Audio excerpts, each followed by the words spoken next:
تو اس کی بینائی ماں ہوتی ہے. اگر یہ دنیا پھول ہے تو اس دنیا کے پھول کی خوشبو ماں ہوتی ہے. ماں وہ ہے جو اپنے بیٹے سے بے لوث محبت کرتی ہے، بے لوث پیار کرتی ہے. تم نے تو کیا کیا کہ جب ماں باپ کماتے رہے تو پھر عید میں تم تو پیسے لیتے تھے اور فلاں شاپنگ، مگر جب خود پہ گزری تو بیوی کو 10,000 دیا، اے سب کر لینا. ذرا کتنی قربانیاں ماں باپ کی ہیں، کتنی قربانیاں ہیں. میرے آقا صلی اللہ علیہ وسلم ارشاد فرماتے ہیں ثلاثۃ لا يدخلون الجنۃ. میرے آقا فرماتے ہیں 3 لوگ جنت میں نہیں جائیں گے. 3 افراد ایسے ہیں جو جنت میں نہیں جائیں گے. پوچھا آقا کون نہیں جائیں گے؟ پھر آگے فرمایا وَلَا يَسَمُّونَ رِيحَهَا. جنت تو بڑی بات ہے، جنت کی خوشبو نہیں سونگھ پائیں گے. جنت کی خوشبو، اور جنت کی خوشبو کتنی دوری تک جاتی ہے؟ 100 سال کی مسافت تک. آپ یہاں کھڑے ہو، 100 سال کے آگے جنت ہو تو خوشبو اتنی آتی ہے. میرے آقا فرماتے ہیں وہ اتنا بد نصیب ہوگا کہ جنت کی خوشبو تک نہیں پائے گا. صحابہ نے پوچھا کون ہوگا؟ میرے آقا فرماتے ہیں وہ جو اپنے ماں باپ کا نافرمان ہے. جو اپنے ماں باپ کا نافرمان ہے وہ جنت کی خوشبو بھی نہیں پا سکتا ہے، جنت کی خوشبو بھی نہیں پا سکتا. ایک موقع پہ میرے آقا صلی اللہ علیہ وسلم نے فرمایا من سرہ ان یمد لہ فی عمرہ ویزاد فی رزقہ فلیبر والدیہ ولیصل رحمہ. جسے پسند ہو کہ اس کی عمر زیادہ ہو، رزق میں فراخی ہو، یعنی آپ کی عمر میں برکت ہو جائے. اگر آپ چاہتے ہیں آپ کی عمر بڑھ جائے، عمر بڑھتی نہیں ہے، برکت ہوتی ہے. کہ اگر 70 سال کی عمر تھی تو 50 سال تو چل پھر کی زندگی گزرتی، 20 سال بستر پہ گزرتی. تو اب برکت کیسے ہوگی؟ برکت اس طرح ہوتی ہے جو 20 سال بستر پہ گزرنے والا تھا اللہ نے طاقت عطا فرما دی، پھر وہ 20 سال بھی ویسے گزرا. تو میرے آقا فرماتے ہیں کہ جو چاہتا ہے کہ اس کی عمر میں برکتیں ہو جائیں، روزی اگر تنگ ہو، کاروبار نہ چل رہا ہو، کاروبار میں برکت ہو جائے، تو میرے آقا نسخہ بتاتے ہیں کہ اپنے ماں باپ سے صلہ رحمی کیا کرو، اپنے ماں باپ سے صلہ رحمی کیا کرو. اور یہی نہیں، میرے آقا صلی اللہ علیہ وسلم ایک صحابی ہیں، نوجوان ہیں، ملک شام سے سرکار سے ملنے آئے. اور جب وہ آئے سرکار کی بارگاہ میں، میرے آقا نے فرمایا کیا بات ہے؟ عرض کیا آقا میں آپ کی خدمت میں رہنا چاہتا ہوں، پوری زندگی آپ کی خدمت میں گزارنا چاہتا ہوں، پوری زندگی خدمت میں گزارنا چاہتا ہوں. میرے آقا نے فرمایا ماں باپ سے اجازت لی ہے؟ انہوں نے کہا ہاں ماں باپ سے اجازت لی ہے. سرکار نے فرمایا انہوں نے کیا کہا؟ کہا انہوں نے بھی اجازت دے دی تھی. کہا اجازت دیتے سمے چہرہ دیکھا تھا کہ جب وہ اجازت دے رہے تھے تو کوئی ناگواری؟ کہا نہیں آقا وہ خوش تھے. تو میرے آقا فرماتے مزید بتا پھر آگے کیا ہوا؟ تو وہ نوجوان کہتا ہے جب میں چلنے لگا تو میری ماں نے مجھے گلے لگایا اور وہ رو پڑی، میرا باپ مجھے گلے لگایا، رو پڑا. میرے سرکار کھڑے ہو گئے اور سرکار نے فرمایا تو کہتا ہے پوری زندگی آقا میں آپ کی خدمت میں رہوں گا، تیرے ایسے خدمت کی ضرورت نہیں ہے کہ ماں باپ کو روتا چھوڑ کے آیا ہے اور اپنے آقا کی تو خدمت کی بات کرتا ہے. پلٹ جا، ارجع، لوٹ جا، اس وقت تک میری بارگاہ میں نہ آنا جب تک تیرے ماں باپ تجھ سے خوش نہیں ہو جاتے ہیں. میرے آقا صلی اللہ علیہ وسلم اپنی خدمت نہیں کرواتے، اس بندے سے اس کو واپس بھیج دیتے ہیں جو اپنے ماں باپ کو رلا کے آتا ہے، جو اپنے ماں باپ کو تکلیف دے کے آتا ہے. ہم لوگ ماہم شریف جاتے ہیں، بابا بہاؤالدین سرکار جاتے ہیں، اگر ماں گھر پہ رو رہی ہے وہاں سرکار اس کو واپس کر رہے ہیں، واپس بھیج رہے ہیں.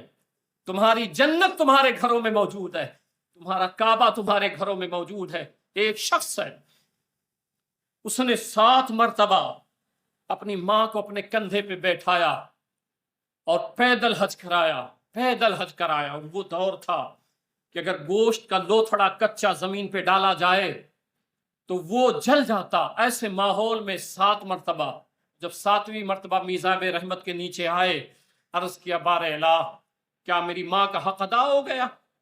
میں نے حق ادا کر دیا ہے؟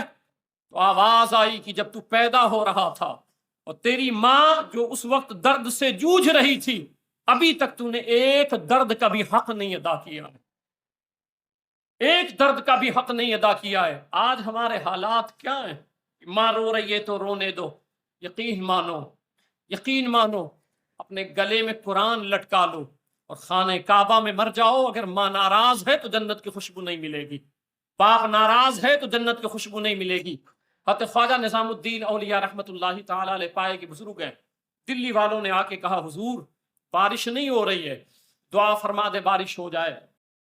حضور خواجہ نظام الدین اولیاء رحمۃ اللہ تعالی علیہ ممبر پہ آئے، جمعہ کا دن تھا، اپنے جیب سے ایک ٹکڑا نکالا، کپڑا تھا، ٹکڑا نکالا، نکالنے کے بعد کہا مولا یہ میری ماں کے بدن کا لگا ہوا ایک ٹکڑا ہے، میں ناکارہ نکما ہوں، میری ماں بڑی پارسا ہے، میری ماں بڑی متقیہ پرہیزگارہ ہے، مولا تجھے میری ماں کا واسطہ بارش نازل فرما دے۔ دلی کی تاریخ پڑھے، یہ حضرت خواجہ نظام الدین اولیاء رحمۃ اللہ تعالی علیہ کے الفاظ ابھی فضا میں گونجے تھے کہ بارش شروع ہو جاتی ہے۔ ماں کے قدم کی، ماں کے کپڑے جو بدن سے لگ جائیں اس میں یہ اثر ہوتا ہے کہ اس کے وسیلے سے اللہ بارش نازل فرماتا ہے۔ ہم اور آپ میں اپنی ماؤں کو تکلیف دیتے ہیں، اپنے والد کو تکلیف پہنچاتے ہیں۔ میں ایک روایت آپ کو اور سناتا ہوں۔ حضرت ابو ذر رضی اللہ تعالیٰ عنہ صحابی رسول ہیں، ماں ہی ہے کہ بے لوث اپنے بیٹے سے پیار کرتی ہے، بے انتہا پیار کرتی ہے۔ کبھی آپ باہر سے آتے ہیں، ماں آپ کا انتظار کرتی ہے، میرا بیٹا بھی آیا نہیں۔ آپ جب کام پہ رہتے ہیں پورا دن، اس روئے زمین پر اگر کوئی منتظر ہوتا ہے محبت کے ساتھ، شدت کے ساتھ، وہ ماں ہوتی ہے۔ وہ اس وقت تک کھانا نہیں کھاتی ہے جب تک کہ وہ اپنے بیٹے کو دیکھ نہیں لیتی ہے۔ بیٹا جب آتا ہے اور بیٹا کہتا ہے امی میں باہر سے کھا کے آیا ہوں، تو کبھی پیار دیکھیں نا، وہ جو تم کو ڈانٹتی ہے اور چلاتی ہے، تم کو لگتا ہے وہ غصہ کرتی ہے، نہیں، اس کو پیار تم سے بہت ہے، بے انتہا پیار کرتی ہے۔ وہ تم کو کہیں اور دیکھ نہیں سکتی ہے، وہ چاہتی میرے کلیجہ کا ٹکڑا میرے پاس رہے، میرے پاس رہے، مگر آپ نے کیا کیا ہے؟ یہی وجہ ہے کہ جب باہر سے ہم آتے ہیں، ماں کہتی ہے بیٹے کھانا کھا لو، ہم نے کہا امی ہم باہر سے کھا کے آئے ہیں، تو ماں کہتی ہے بیٹے ایک روٹی تو کھا لے، آدھی روٹی کھا لے نا۔ وہ کیوں بولتی ہے جانتے ہیں؟ کیونکہ وہ آپ سے پیار کرتی ہے، آپ سے محبت کرتی ہے۔ نوجوانوں کبھی اپنی ماں کے پاس بیٹھو اور اس کے سر کے پاس، اس کے قدموں کے پاس اپنا سر رکھ دو، یا وہ لیٹی ہے تو اس کا پیر پکڑو، دبانا شروع کر دو، دبانا شروع کر دو۔ بایزید بستامی رحمت اللہ تعالی علیہ ہیں، ماں سے اجازت لی، والدہ باہر جاؤں اللہ کی عبادت کر لوں، اللہ کا نیک بن جاؤں، ماں نے اجازت دے دی۔ گئے 12 سال جنگلوں میں گزارا، جب 12 سال گزارنے کے بعد آئے، تاریک رات تھی، وہیں سے گزر رہے تھے، سوچا چلو حاضری گھر پہ دے لوں، میری ماں ہے۔ آئے، تاریک رات تھی، سوچا اگر میں ابھی دروازہ کھٹکھٹاؤں گا تو میری ماں اٹھے گی، اس کو تکلیف ہوگی، اس کو درد ہوگا، اس لیے وہیں بیٹھ گئے دروازے پہ۔ پھر کافی دیر گزری، جب تہائی پہر ہوا، رات کا تہائی حصہ ہوا، پانی گرنے کی آواز آئی، جب نالی سے پانی باہر آنے لگا سمجھ گئے میری ماں تہجد کے لیے اٹھی ہے۔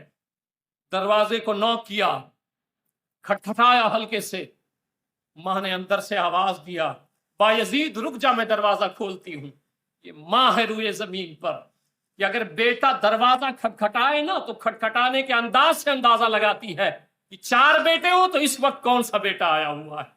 صرف دروازے کے کھٹکھٹانے سے، وہ کسی نے ایک شعر کہا تھا، ایک مدت سے میری ماں نہیں سوئی تابش، میں نے ایک بار کہا تھا مجھے ڈر لگتا ہے۔ میں نے کبھی بچپن میں کہا تھا کہ ماں مجھے رات میں ڈر لگتا ہے، پوری پوری رات میری ماں سوتی نہیں تھی کہ میرا بیٹا بول گیا ہے کہ مجھے ڈر لگتا ہے، پوری پوری رات نہیں سوتی تھی۔ تو حضرت بایزید بستامی رحمت اللہ تعالی علیہ، میں پھر تمہیں سمجھاتا ہوں، میں نے ایسی ماؤں کو روتے دیکھا ہے۔ تم جب کام پہ جھگڑا کر کے چلے جاتے ہو نا، تو وہ پڑوسی کے گھر پہ جا کے بیٹھ کے روتی ہے، وہ اپنا درد کس سے بیان کرے؟ تم سے بیان کرے؟ تم نے تو پھر ایسے الفاظ کہے، ہم نے تو سالوں سالوں فون کرنا چھوڑ دیا، ماں کے پاس جانا چھوڑ دیا، بیوی آئی، ماں بیٹھی ہے، منتظر ہے تمہارا، وہ باہر ویسے نہیں بیٹھی رہتی ہے، بہانے رہتے۔ میں نے کل بتایا تھا نا کہ اگر کوئی آج بھی مٹھائی دے دے، ایک پیس مٹھائی دے دے، اگرچہ وہ بوڑھی ہو گئی ہے، تم جوان ہو گئے ہو، اگر کسی نے ایک پیس مٹھائی دی ہے تو وہ تمہارے لیے بچا کے رکھے گی، اور جب تم آؤ گے تم کو دیتی ہے۔ اس کا دل کہتا ہے میں کھا لوں، مگر جانتے ہو بہانے کیسے کرتی ہے؟ بیٹے مجھے پسند نہیں ہے، بیٹے میرا دل نہیں کرتا کھانے کا، جبکہ وہ پسند کرتی ہے، کھاتی ہے، مگر تم اتنے پسند ہو، اتنی محبت ہے تم سے کہ وہ اپنی خواہشات تم پہ قربان کرتی ہے۔ باہر جو بیٹھی رہتی ہے تم سمجھتے ہو ایسے بیٹھی ہے، نہیں، تم کام پہ گئے ہو، تمہارا انتظار کر رہی ہے۔ اور ہمارا اور آپ کا حال یہ ہوتا، آئے گھر میں چلے گئے اور پھر بیگ رکھا، سامان رکھا، بیوی سے باتیں کی، بچوں میں پڑ گئے، وہاں منتظر رہی، وہ آپ کو محبت بھری نظر سے دیکھتی، یہی وہ میرا بیٹا تھا جس کے لیے میں نے اپنی جوانی قربان کر دی، یہی وہ میرا بیٹا تھا جس کے لیے میں نے اتنی مشقتیں برداشت کر دی۔ اسی کے سامنے اپنی بیوی سے محبت سے بات کرتے ہو، بے شک کرنی چاہیے، مگر کیا حق ماں کا نہیں ہے؟ جب کام سے آیا کرو صرف اتنا کرو کہ 5 منٹ اپنی ماں کے پاس بیٹھو، اپنے ماں کو گلے لگاؤ، اپنے ماں کے پاس بیٹھ کے میٹھی میٹھی باتیں کرو۔ میرے آقا فرماتے ہیں کہ جو اولاد اپنے ماں باپ کے پاس بیٹھ کر کے اگر ایک لمحے کے لیے میٹھی میٹھی باتیں کرتی ہے وہ اولاد، میرے آقا فرماتے ہیں اس اولاد کو اللہ 2 حج 2 عمرے کا ثواب عطا فرماتا ہے۔ آیا کرو تو ماں کے پاس بیٹھا کرو۔ بایزید بستامی رحمت اللہ تعالی علیہ اندر آئے، دروازہ کھولا، ماں نے اندر آئے، کہا بیٹے تم؟ کہا ہاں امی، میں 12 سال اللہ کے لیے میں نے لگایا ہے اور ریاضت کی ہے، عبادت کی ہے۔ پھر ماں نے ہاتھ اٹھایا، 12 سال کے بعد آئے تھے، ماں نے ہاتھ اٹھایا، کہا مولا یہ میرا بیٹا بایزید بستامی ہے، مولا 12 سال تیری خدمت میں اس نے لگایا، مولا اس کو اپنی بارگاہ میں قبول فرما لے، مولا اس کو ولایت عطا فرما دے۔ حضرت بایزید بستامی فرماتے ہیں کہ 12 سال میں جو مقام نہ ملا تھا، میں نے بس ایسے ہاتھ اٹھا کے دعا کر دیا تھا، اللہ نے فوراً مجھے ولایت عطا فرما دی ہے۔ وہ ماں تمہارے گھروں میں رہتی ہے، اس ماں سے ہاتھ اٹھا کے دعا منگوایا کرو۔ ماں کے لیے پڑھنا ضروری نہیں ہے، ماں کے لیے عالمہ ہونا ضروری نہیں ہے، ماں کے لیے قرآن کی قاریہ ہونا ضروری نہیں ہے۔ ماں جاہل ہو، ماں مٹی دھوتی ہو، ماں فٹ پاتھ پہ سوتی ہو، اگر وہ ہاتھ اٹھائے تو اللہ اس کی دعا رد نہیں فرماتا ہے۔ ماں ماں ہوتی ہے۔ میرے آقا صلی اللہ علیہ وسلم حضرت ابو ذر رضی اللہ تعالیٰ عنہ کہتے ہیں ابو ذر چلو میرے ساتھ۔ آقا کہاں چلے؟ سرکار نے فرمایا چلو قبرستان جاتے ہیں۔ میرے آقا صلی اللہ علیہ وسلم قبرستان لے کے گئے اور ایک قبر تھی، میرے سرکار وہاں بیٹھ گئے۔ جب بیٹھے تو حضور صلی اللہ علیہ وسلم کا چہرہ متغیر ہوا، میرے آقا صلی اللہ علیہ وسلم غمزدہ ہو گئے۔ سرکار نے کہا ابو ذر یہ کس کی قبر ہے؟ عرض کیا آقا مجھے نہیں پتا، کیا بات ہے؟ میرے آقا رو پڑے۔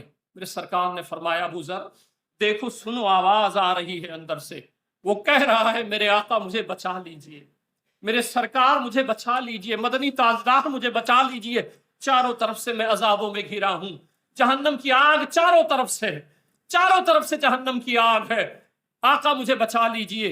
حضور صلی اللہ علیہ وسلم نے فرمایا ابو ذر جا کے اعلان کر دو کہ یہ جس کی قبر ہے وہ آ جاویں۔ میرے آقا صلی اللہ علیہ وسلم مردے سے پوچھتے ہیں بتا مسئلہ کیا ہے؟ اس نے بتایا آقا میری ماں مجھ سے ناراض ہے، میری ماں مجھ سے خفا ہے۔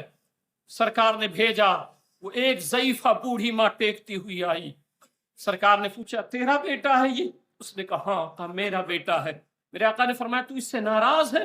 اس نے کہا نہیں میں تو ناراض نہیں ہوں۔ میرے آقا نے فرمایا دماغ پہ زور لگا، شاید تو اس سے ناراض ہے۔ اس نے کہا نہیں آقا میں اس سے ناراض نہیں ہوں، خفا نہیں ہوں، میں تو اس سے خوش ہوں۔ سرکار نے فرمایا ذرا غور کر۔ پھر وہ بوڑھی ماں رو پڑی۔ اس نے کہا ہاں آقا ایک موقع پہ کئی سال پہلے اس نے مجھے ستایا تھا تو میں نے اس سے کہا تھا اللہ تجھ سے کبھی راضی نہ ہو۔ زندگی میں ایک مرتبہ ماں نے کہا تھا کہ اللہ تجھ سے کبھی راضی نہ ہو۔ میرے آقا فرماتے ہیں یہی وجہ ہے اس پر عذاب ہو رہا ہے۔ نوجوانوں آج حضور تمہارے قبر کے اوپر آنے والے نہیں ہیں۔ اگر تمہاری ماں ناراض ہے تو سرکار تم سے خوش نہیں ہوں گے، درود پاک کے کمرے میں آنے سے سرکار خوش نہیں ہوں گے، مسجدوں میں سجدے میں پڑے رہنے سے آقا خوش نہیں ہوں گے، اللہ خوش نہیں ہوگا، کیونکہ اللہ فرماتا ہے میں ان سے راضی ہوتا ہوں جن سے ان کے ماں باپ راضی ہوتے ہیں۔ اگر اولاد سے ماں باپ ناراض ہیں تو مولا ناراض ہو جاتا ہے۔ وہ ضعیفہ رو پڑتی ہیں۔